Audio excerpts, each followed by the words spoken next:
Discovery and First Contact. The Galactic exploratory fleet vessel, Astral Seeker, drifted silently through the unexplored sector of the Orion Arm.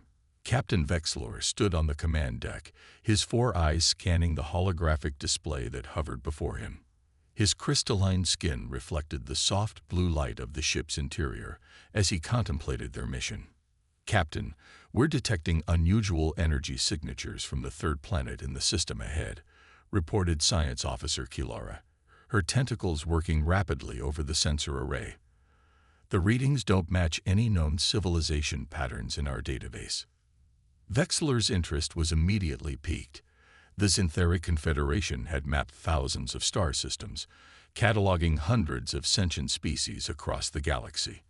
An unknown energy signature could mean a new species, or perhaps a natural phenomenon worth studying. "How unusual are we talking about, Science Officer?" Vexlor asked, his voice calm but tinged with curiosity. "The energy pattern appears to be artificially masked, sir. There's technology there, advanced technology, but it's being deliberately hidden. If we weren't passing by at this precise vector, we would have missed it entirely." This was extraordinary. Most emerging civilizations broadcasted their presence unwittingly, their radio waves and energy emissions announcing their existence to anyone with the proper technology to detect them. A civilization that could mask its presence suggested a level of advancement and sophistication that warranted immediate investigation. "Helmsman, adjust course for the third planet. Prepare a landing team. I want to see this for myself," Vexlor ordered, his four hearts beating faster with excitement. Discoveries like this were why he had joined the exploratory fleet. As the Astral Seeker approached the planet, more anomalies appeared. The world looked like a typical Class M planet: blue oceans, green and brown landmasses, white clouds swirling in the atmosphere. But the energy readings continued to fluctuate in patterns that defied explanation. "It's as if the entire planet is breathing," Kilara said, her voice filled with wonder. "The energy ebbs and flows in rhythmic patterns." The landing team assembled in the shuttle bay. Captain Vexlor, Science Officer Kilara, Security Chief Draz, and Cultural Anthropologist Mira. As representatives of the most advanced civilization in the known galaxy, they were prepared for first contact scenarios, armed with universal translators and non-lethal defense measures. The shuttle descended through the atmosphere, buffeted by strong winds, as they approached a mountainous region where the energy readings were strongest. As they broke through the cloud cover, everyone in the shuttle fell silent with awe. Below them, nestled between two massive mountain ranges, lay a city, but not just any city, a metropolis of gleaming spires and interconnected structures that seemed to flow organically from the mountain itself.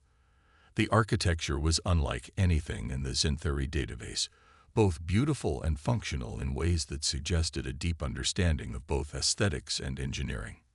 "By the cosmic elders," whispered Mira, her six eyes widening, "this civilization is far more advanced than we anticipated." Vexlor nodded, his mind racing with implications. "Look for a landing zone near the city's outskirts. We don't want to appear threatening." As they descended, a clearing appeared near the edge of the city, suspiciously convenient, as if it had been prepared for them. The shuttle touched down softly, and the team prepared to disembark. Life support systems indicate breathable atmosphere, standard gravity, and no immediate biological hazards. Kilara reported, checking her instruments. "We can proceed without environmental suits." The team stepped out onto the surface of the unknown world. The air was crisp and clean, with a slight sweetness that reminded Vexlor of the flowering gardens on his homeworld. The ground beneath their feet was firm, covered with short blue-green vegetation that resembled grass. "Captain, I'm detecting movement from the city," Draz said, his hand hovering near his stun weapon. "Multiple entities approaching our position." They watched as a group of figures emerged from the city's edge, walking with purpose toward the shuttle. As they drew closer, Vexlor felt a jolt of recognition, followed immediately by confusion. The beings approaching them were Bictal, with two arms, a single head, and they moved with a familiar gait. They looked almost exactly like humans. Kilara said, her voice filled with disbelief. That's impossible. Humanity never developed interstellar travel. Their homeworld was quarantined after the Great Cataclysm 2,000 cycles ago. Yet here they were, unmistakably human in appearance, though perhaps taller and more physically imposing than the historical records indicated. They wore simple clothing in muted colors, with no visible weapons, but something about their confident stride suggested they were far from defenseless. The leader of the human group stepped forward, a tall female with dark skin and striking gray eyes. She spoke, and to the aliens' surprise, their translators immediately recognized the language. Greetings, visitors. I am Director Amara Chen of New Terra Colony. We've been aware of your approach since you entered our star system.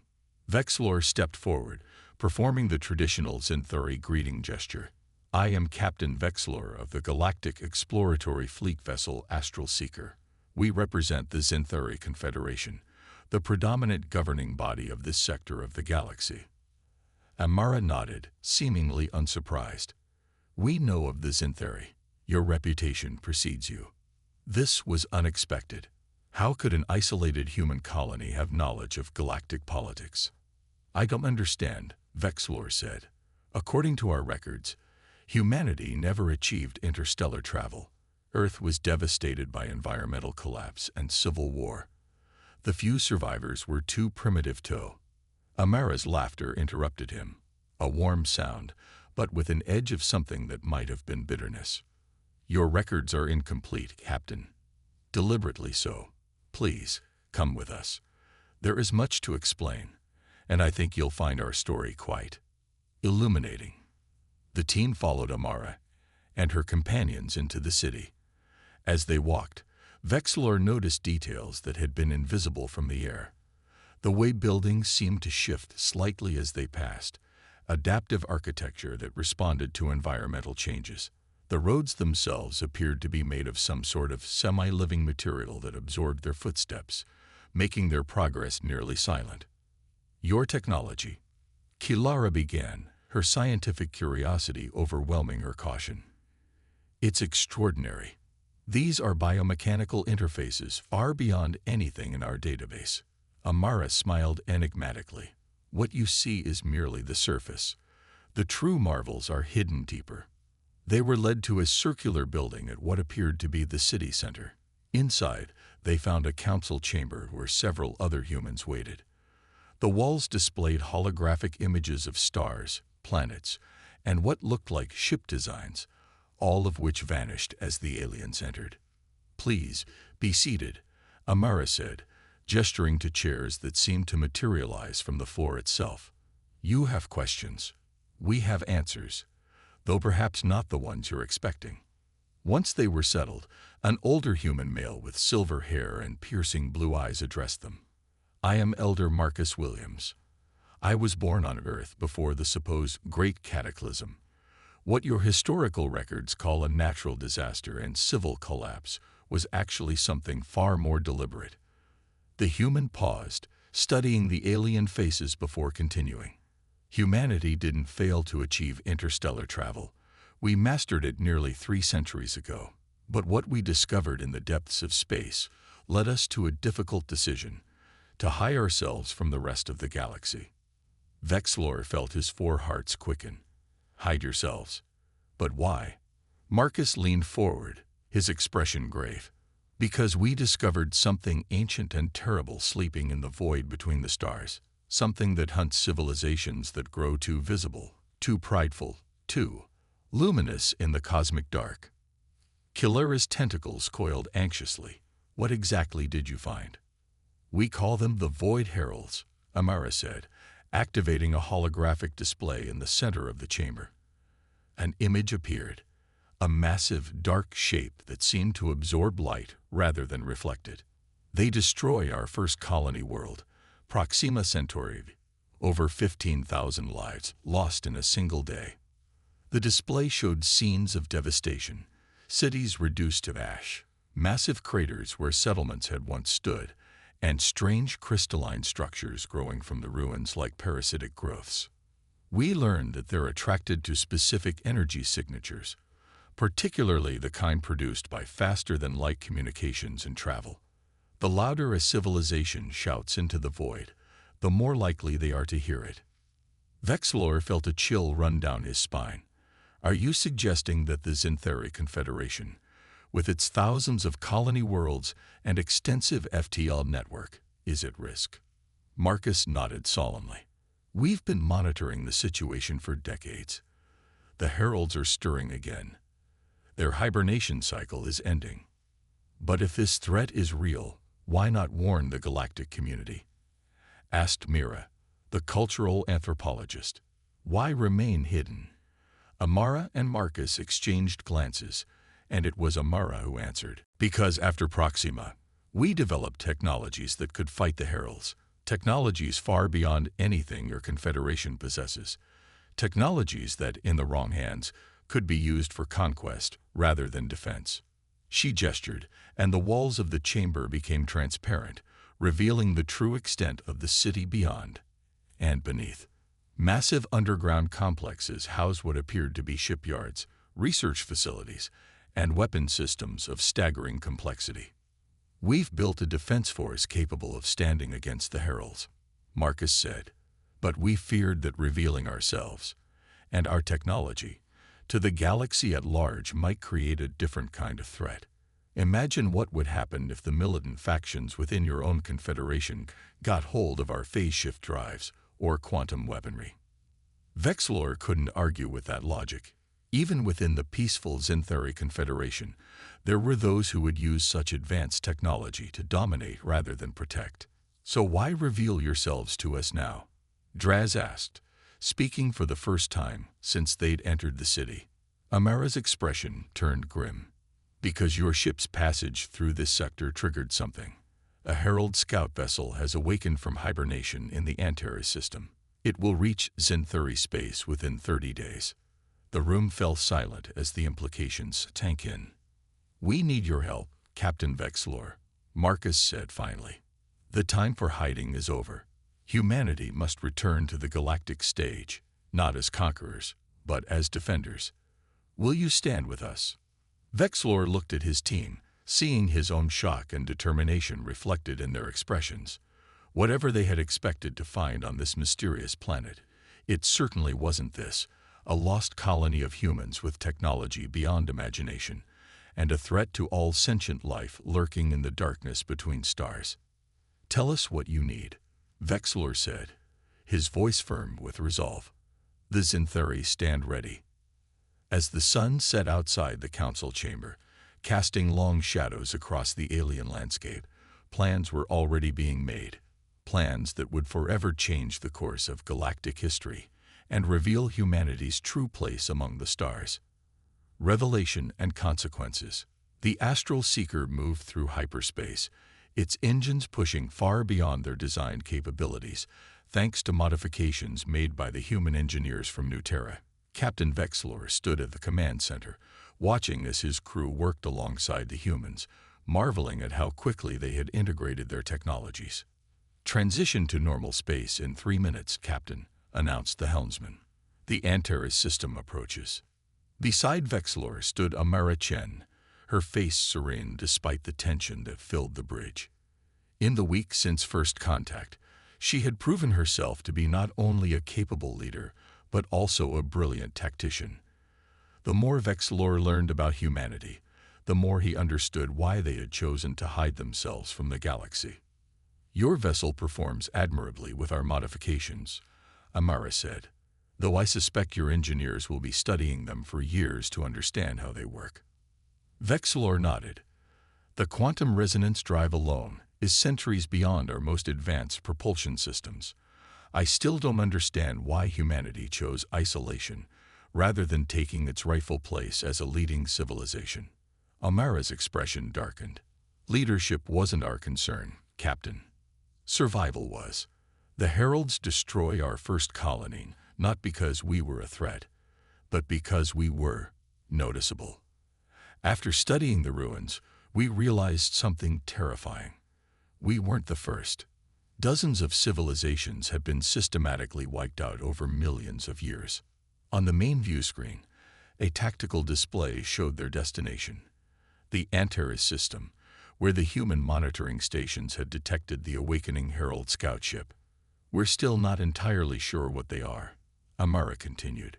Some kind of ancient machine intelligence, perhaps, or a biological entity, so different from anything we recognize that the distinction is meaningless. What we do know is that they consider themselves gardeners of a sort, pruning civilizations that grow too quickly, too brightly.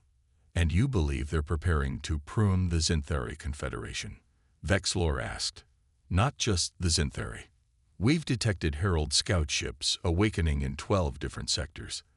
This is the beginning of a harvest cycle that could wipe out every major civilization in this spiral arm of the galaxy. The ship shuddered slightly as it dropped out of hyperspace, the stars on the view screen shifting from streaks back to points of light. The red giant Antares loomed large in the display, its angry crimson glow casting an ominous light on the bridge.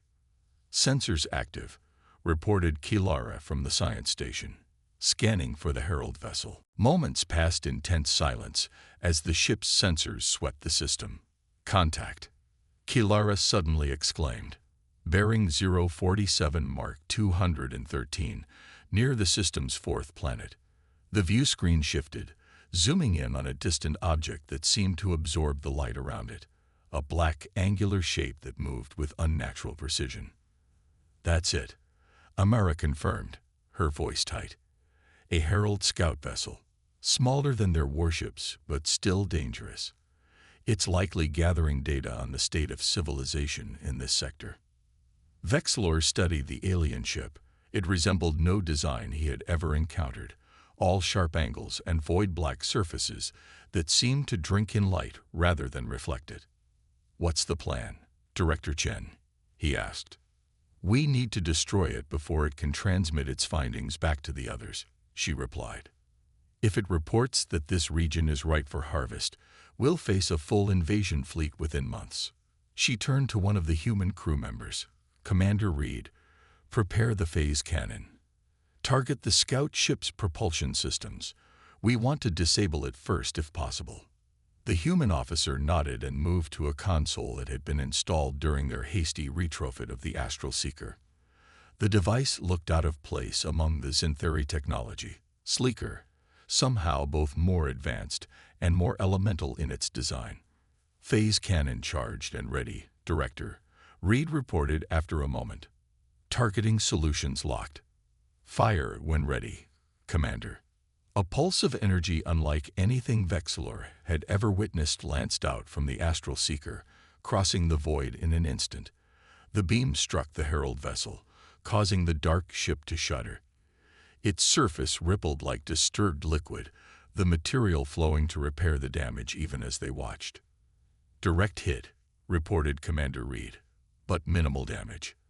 Their adaptive hull is compensating faster than expected. The Herald vessel suddenly changed course, accelerating toward them at an impossible speed. Its response was immediate and aggressive, exactly what Amara had feared.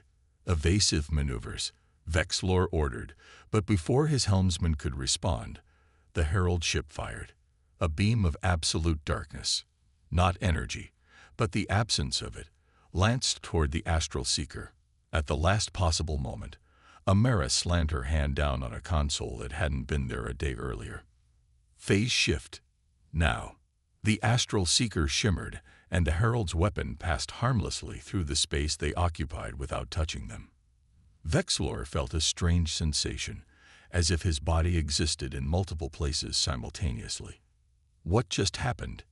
He asked, his four hearts racing. Amara's expression was grim. Phase shift technology. We're partially out of sync with normal spacetime. It's temporary, but it saved us. The Herald vessel circled back, its movements conveying a sense of confusion, or perhaps curiosity. It's reassessing, Amara said. It's never encountered this technology before. We have maybe 30 seconds before it adapts. You fought these things before, Vexlor realized. Successfully. Yes, Amara admitted, but never without casualties. Their ability to adapt makes them nearly impossible to defeat with the same tactic twice. Commander Reed looked up from his console. Director, the main fleet is requesting permission to transition. Amara hesitated, then nodded. Signal Admiral Takahashi. It's time to show our full capabilities. The space around the Antares system suddenly lit up with energy signatures as a fleet of ships translated into normal space. Human vessels, dozens of them, their designs unlike anything in the known galaxy.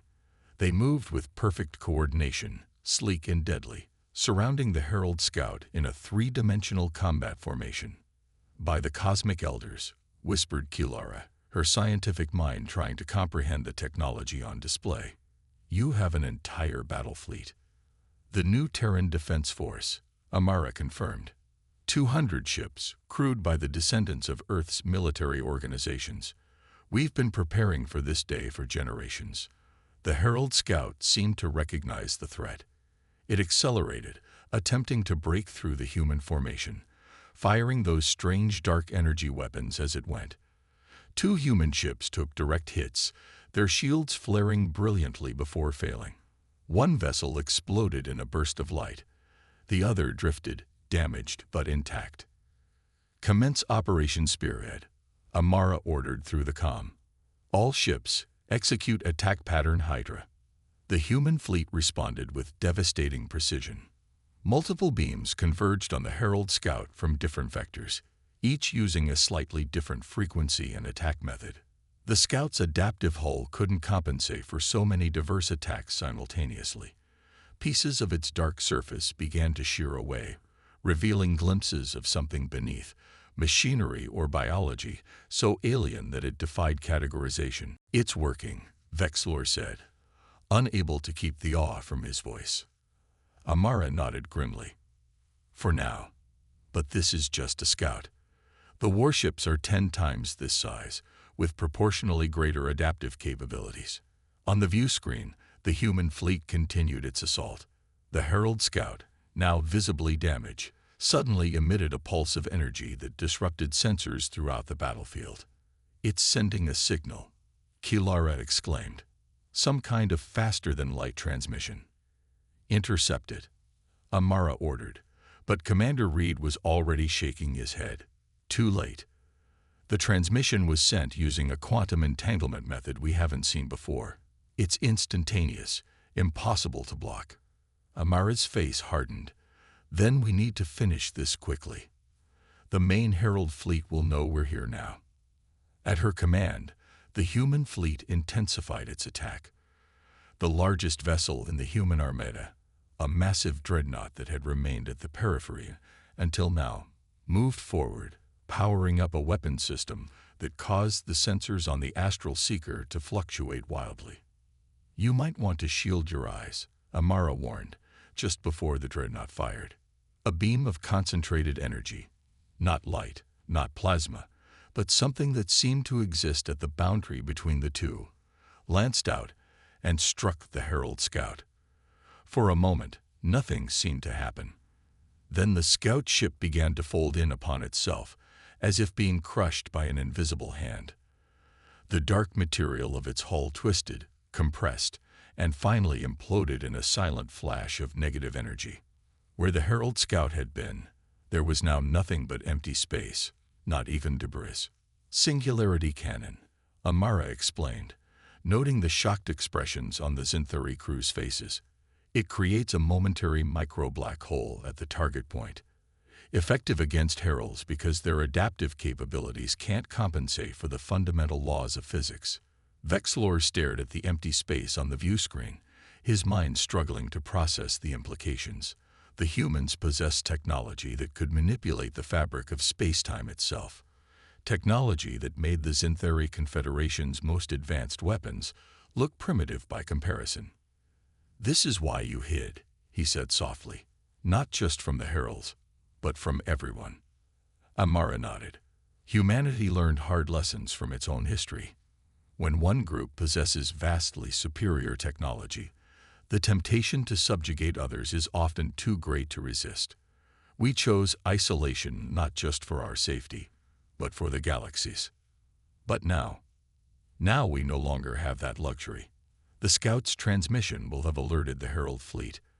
They'll know something has changed in this sector, that there's a new player with technology advanced enough to destroy one of their scouts. They'll come in force. The human fleet regrouped, the damaged vessels moving to the center of the formation where they could be protected and repaired. Amara opened a channel to Admiral Takahashi, the commander of the human fleet, a stern-faced woman whose holographic image appeared on the bridge of the Astral Seeker. "Admiral, the scout managed to send a transmission before we destroyed it. Prepare the fleet for possible Herald reinforcements." "Already done, Director," the Admiral replied. "Long-range sensors are deployed. If anything larger than an atom enters this system, we'll know about it." Amara turned to Vexlor.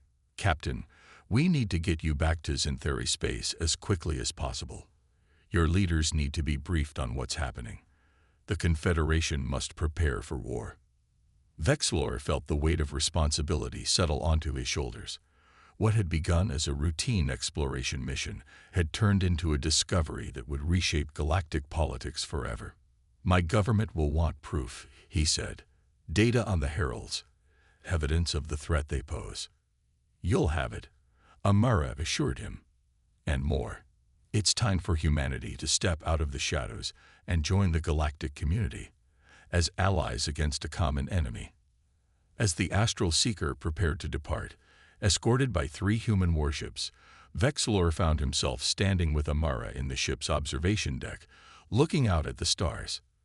The human fleet hung in the darkness, a testament to humanity's ingenuity and determination. "There's something I don't understand," Vexlor said.